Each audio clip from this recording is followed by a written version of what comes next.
programs that Daylight Africa has embarked on, and they are all related to education. The first program we launched was STEMDUP Africa. STEMDUP Africa. STEMDUP stands for Science, Technology, Engineering, Mathematics, Diversity, Unity, and Peace. Because we can develop all the scientific discoveries in the world, but if you don't have peace, then we have nothing. Just like what is happening in Ukraine and Russia. They have the latest technology, but because people are in conflict, people are dying, and people are escaping from Russia, they're escaping from Ukraine. We don't want the same thing to happen in Africa. We want to build the modern scientific discovery. At the same time, we maintain peace so that there's no ethnic war, no religious war, no political war. That's why it is STEMDUP Africa, and it is designed to be established and financed by the way, the same NGOs and businesses that are trying to save Africa. If you want to save Africa, you save the Africa's intelligence, education, so that what Europe has, what Asia has, Africa can also compete with it.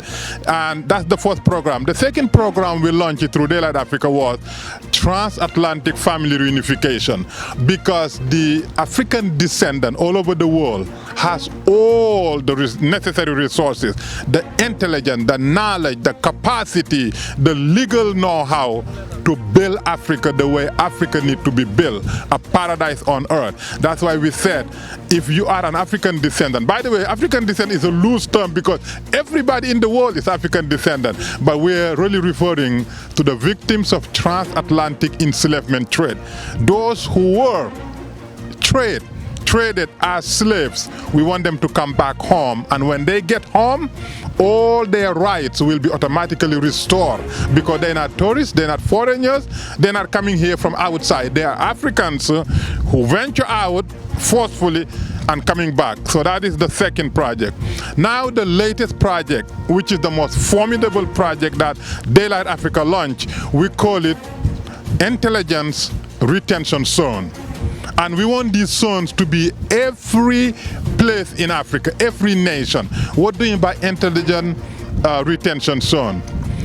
Brain drain has been one of the biggest casualties of Africa.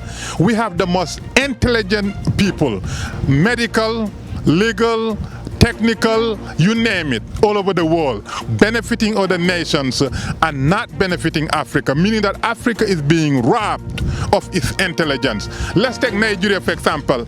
If you come to the West, the highest educated professionals are Nigerians.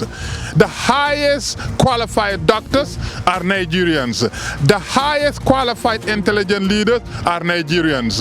If you can get maybe 50% of these resources outside of the West and bring it back to Nigeria, Nigeria becomes perhaps the #1 nation where everything intellectual can be retrieved. But because we are robbing Africa of our intelligence, and by the way, Nigeria is only one of them. I can name almost all the other major contributions, to the Western development out of Africa. So these, intelligent retention zones will retain intelligence so that these kids who are migrating in tremendous risk to their lives, dying on their way, will no longer do that. If you are a university graduate, we will retain that intelligence here in Africa. How do we do it? There are multinational corporations outsourcing their work in China, in India, in everywhere else. We're telling them Africa is the most strategically located than any other continent. 8 hours, 7 hours from here to New York.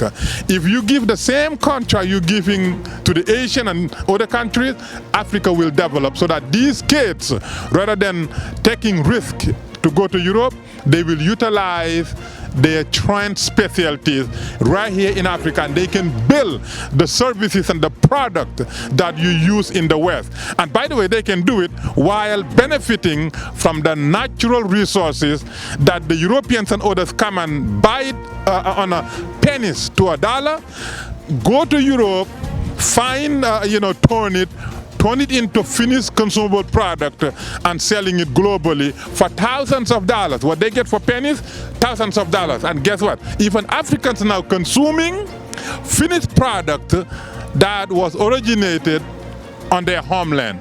So these intelligent retention zone will be perhaps the best program that will keep Africa from being robbed of intelligence, that will keep Africans from praying to go to another continent because the other continents provide them liberty, freedom, and economic opportunity and better education.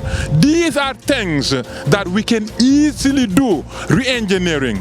And let me use religious phrase, to convey my message. In Islam, God is telling us your condition, no matter what it is, will not change unless you change what's in yourself. Meaning that if we continue to do what our forefathers have done, we will get the same results. And when the Europeans continue to develop and advance and use technology, most of which, by the way, originates out of Africa, guess what? The Europeans will continue to advance, and our children will continue to want to go to Europe at any cost. So we want the whole world to rethink charity about Africa, to rethink investment about Africa, and to work with Daylight Africa, so that these retention zones will become an outsourcing centers for all products and services, so that you help Africa, you help your company, you help your economy, you help Africa's economy, and everybody will live righteous lifestyle. These young Africans will become